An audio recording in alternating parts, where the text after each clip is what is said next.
안녕하세요. 모든 비밀번호가 뚫린다. 피트포인 시대의 종말. 요즘 이런 좀 강력한 예측들 많이 들어보셨죠? 바로 양자 컴퓨터 이야기인데요.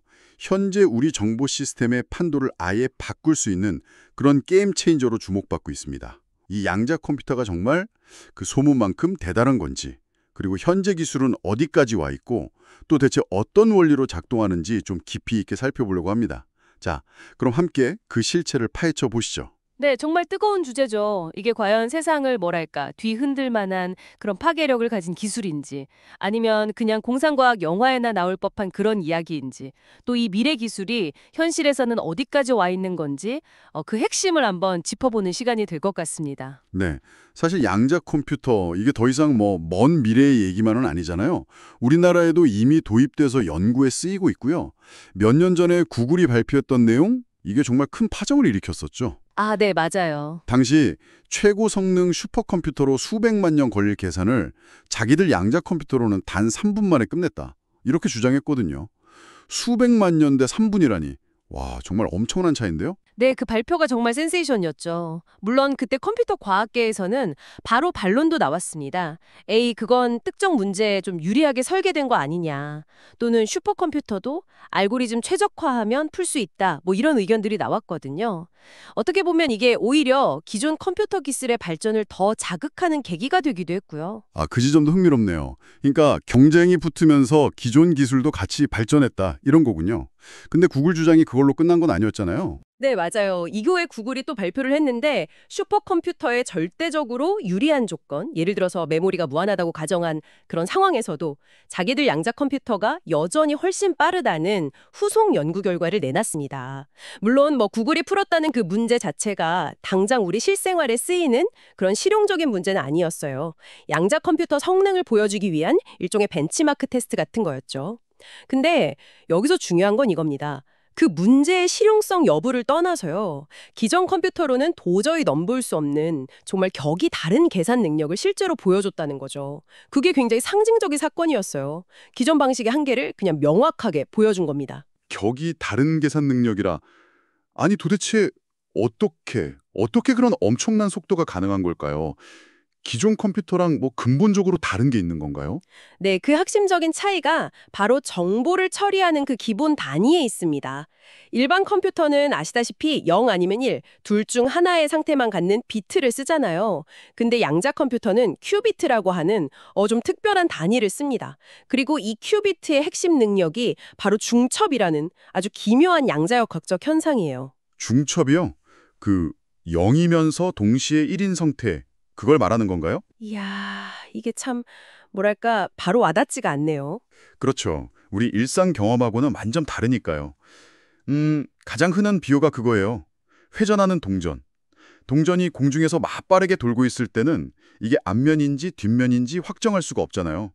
마치 앞면과 뒷면의 가능성을 동시에 가지고 있는 상태, 뭐 그런 거죠.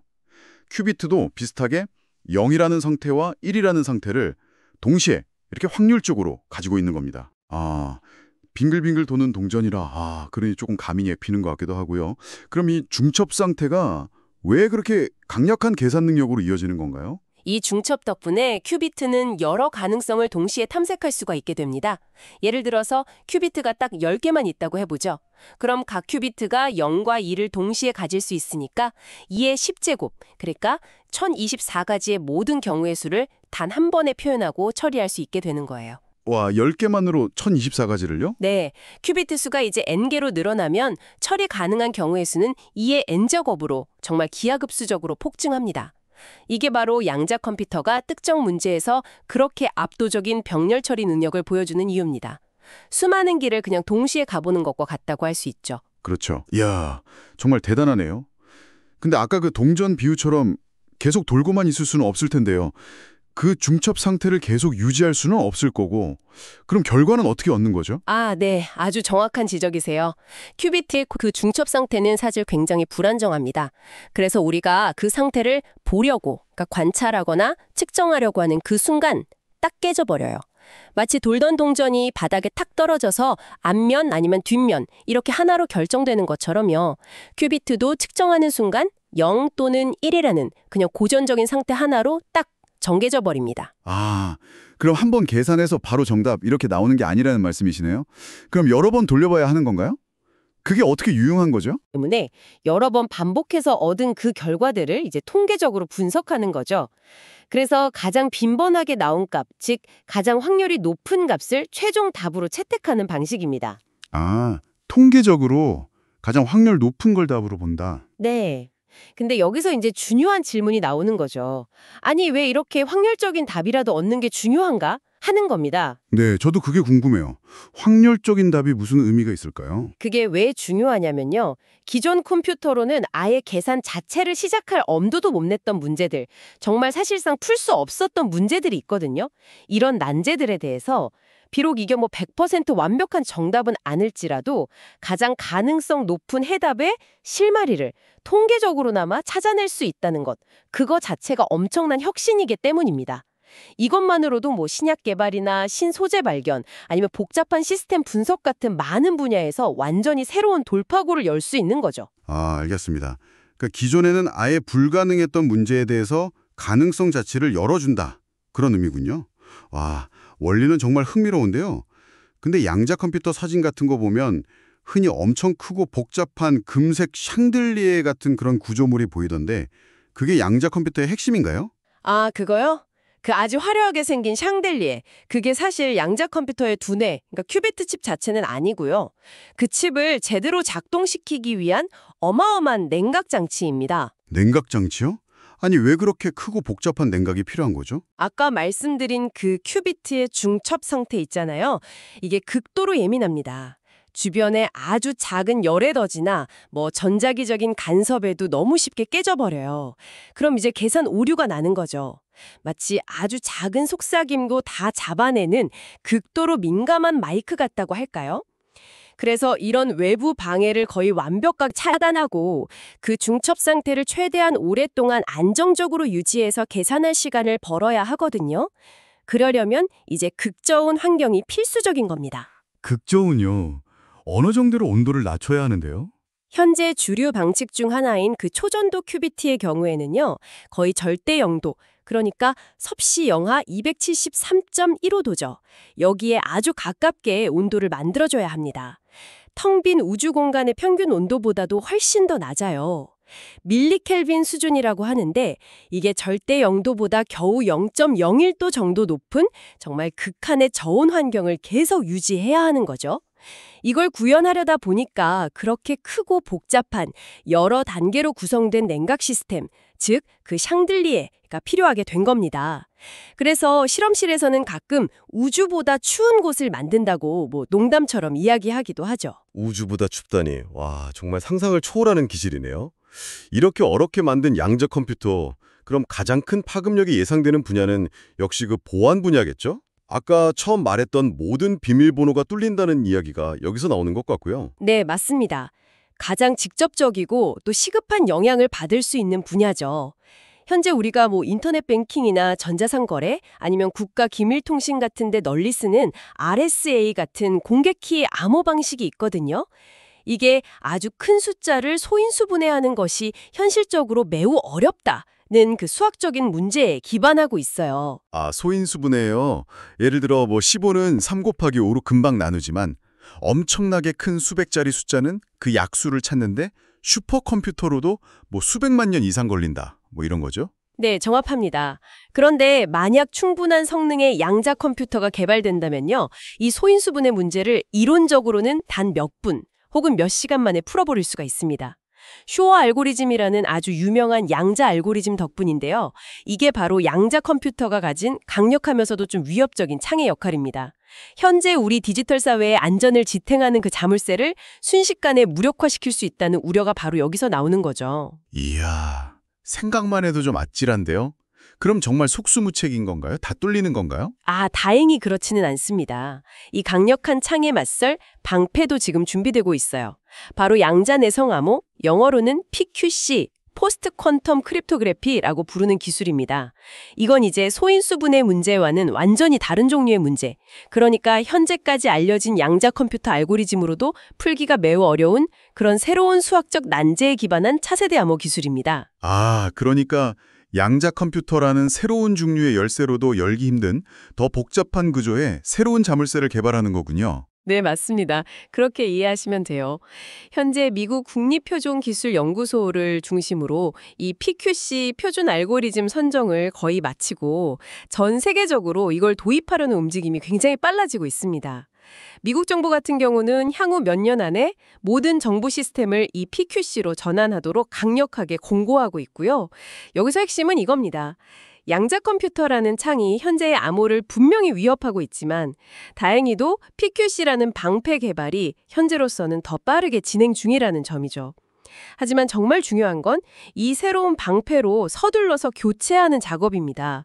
그 전환이 늦어지면 정말 상상하기 어려운 큰 혼란이 올 수 있기 때문에 많은 전문가들이 이 PQC로의 전환이 매우 시급하다고 계속 강조하고 있습니다. 네, 암호 해독이라는 좀 무시무시한 측면도 있지만 양자 컴퓨터를 좋은 방향으로 활용할 방안도 당연히 많겠죠. 어떤 긍정적인 가능성들이 있을까요? 그럼요. 당연히 많습니다.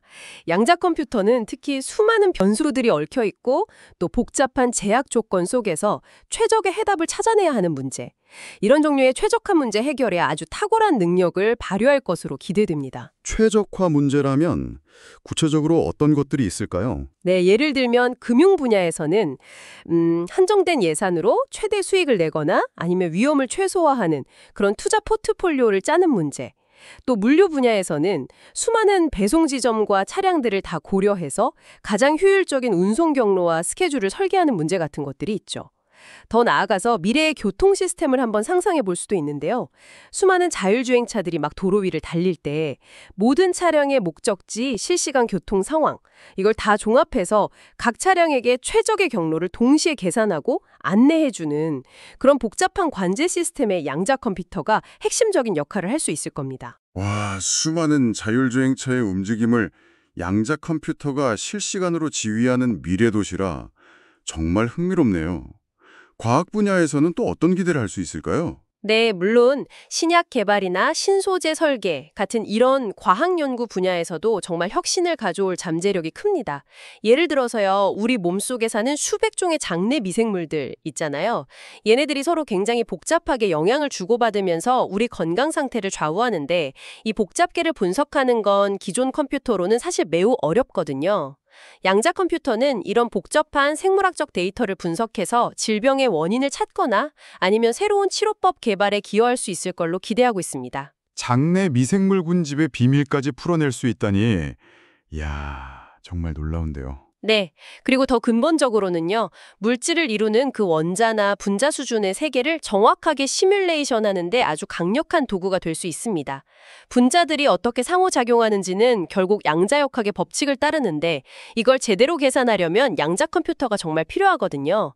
이걸 통해서 우리가 원하는 특성을 가진 새로운 촉매나 배터리 소재 같은 걸 설계한다거나 아니면 복잡한 화학 반응을 미리 예측해서 신약 후보 물질을 찾는 과정을 획기적으로 단축시킬 수 있을 것으로 기대하고 있습니다.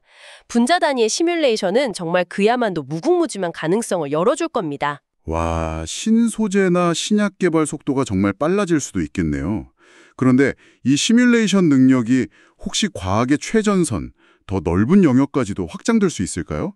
자료에 보니까 우주 이야기도 잠깐 언급되던데요. 네, 맞습니다. 이 강력한 시뮬레이션 능력은요, 우주처럼 정말 극도로 복잡한 시스템을 이해하는데도 아주 중요한 열쇠가 될 수 있습니다. 예를 들어서 지금 이론으로만 예측되고 있는 블랙홀 스타라는 천체가 있거든요. 이게 중심에는 블랙홀이 있고 그 주변을 아주 고밀도의 가스구름이 둘러싼 그런 형태의 천체인데 이런 극단적인 천체가 실제로 어떻게 작동하는지를 시뮬레이션하는 건 현재 컴퓨터로는 거의 불가능에 가깝습니다. 그런 복잡한 우주 현상을 컴퓨터로 한번 재현해 본다, 이런 거군요. 그렇죠. 미래에 이제 더 강력해진 양자 컴퓨터는 이런 복잡한 천문학적인 계산을 수행함으로써 우주의 탄생과 진화, 그리고 아주 극한 환경에서의 물질이 어떻게 행동하는지에 대한 우리의 이해를 근본적으로 바꿔놓을 수도 있습니다. 과거에 망원경이나 분광기 같은 것들이 천문학의 혁명을 가져왔듯이 양자 컴퓨터는 우주의 비밀을 푸는 어떤 새로운 종류의 계산 망원경 역할을 할 수도 있다는 거죠. 와, 정말 적용 범위가 상상을 초월하네요. 그럼 현재 양자 컴퓨터 기술 개발은 전반적으로 좀 어떤 상황인가요? 특정 방식이 딱 주도하고 있나요? 현재 기술 개발 상황은 한마디로 춘추전국 시대라고 할 수 있습니다. 아까 말씀드린 그 초전도 큐비트 방식이 비교적 좀 앞서 나가고 있기는 하지만 뭐 이온을 이용하는 방식 아니면 중성 원자나 빛, 즉 광자를 이용하는 방식 등등 정말 다양한 접근법들이 동시에 연구 개발되면서 아주 치열하게 경쟁하고 있어요. 그래서 아직 어떤 기술이 최종 승자가 될지 아니면 여러 기술이 그냥 공존하게 될지는 예측하기가 좀 어렵습니다. 다만 한 가지 좀 분명한 것은 가까운 미래에 이게 뭐 개인용 PC나 노트북처럼 보급되기는 어려울 것이라는 점입니다. 그렇군요. 그럼 미래에는 우리가 양자 컴퓨터를 어떻게 사용하게 될까요? 아마도 초기에는요, 국가 연구기관이나 아니면 아주 큰 대기업들이 자체 데이터 센터에 거대한 양자 컴퓨터 시스템을 구축하고 연구자들이나 다른 기업들이 필요할 때마다 원격으로 접속해서 요즘 클라우드 서비스 쓰듯이 그렇게 활용하는 형태가 될 가능성이 높아 보입니다. 지금 우리가 고성능 슈퍼컴퓨터를 이용하는 방식하고 좀 비슷하다고 생각하시면 될 것 같아요. 기술 패권을 둘러싼 경쟁도 정말 치열합니다. 현재는 미국 기업들과 대학들이 선두그룹을 형성하고 있고요. 중국이 정말 국가적인 차원에서 막대한 투자를 하면서 무섭게 추격하고 있습니다.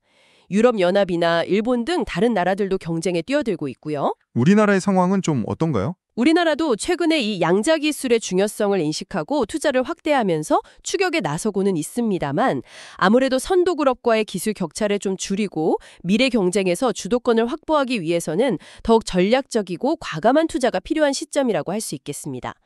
결국 이 양자 컴퓨터는 세상을 바꿀 엄청난 잠재력을 가진 동시에 아직 넘어야 할 기술적인 과제도 정말 많은 인류의 위대한 도전이자 기회라고 할 수 있겠죠. 네, 오늘 양자 컴퓨터에 대해서 정말 깊이 있는 이야기를 나눴네요. 정리를 좀 해보면 양자 컴퓨터는 중첩 그리고 확률적 측정이라는 이 독특한 양자역학 원리를 이용해서 기존 컴퓨터의 한계를 뛰어넘는 계산 잠재력을 가졌고 또 구글의 사례처럼 이미 현실에서 그 가능성을 보여주고 있다는 점, 그리고 현재 암호 체계를 무력화할 수 있는 어떤 위협과 동시에 최적화, 신약 신소재 개발, 또 과학 시뮬레이션 같은 다양한 분야에서 혁신을 가져올 기회라는 그런 양면성을 지녔다는 것을 확인했습니다. 네, 그렇습니다. 특히 아까 말씀드린 PQC, 즉 양자 내성 암호로의 전환은 이제 더 이상 뭐 선택이 아니라 정말 필수적인 과제라는 점을 다시 한번 좀 강조하고 싶고요. 동시에 이 새로운 컴퓨팅 파워가 앞으로 과학기술의 여러 난제들을 해결하고 또 우리 사회를 어떻게 발전시킬지 지켜보는 것은 정말 흥미로운 일이 될 겁니다. 네, 마지막으로 이런 질문을 한번 던져보면서 마무리하면 어떨까 싶은데요. 양자 컴퓨터는 0과 1로 딱 떨어지는 답이 아니라 확률과 통계에 기반해서 가장 가능성 높은 답을 찾아간다고 했잖아요. 어쩌면 우리는 이 기계가 세상을 이해하는 방식, 즉 복잡하고 불확실한 현상들, 뭐 분자 상호작용이든 우주현상이든 이런 것들을 확률적으로 파악하고 시뮬레이션하는 그 접근법 자체에서 뭔가를 배울 수 있지 않을까 싶어요.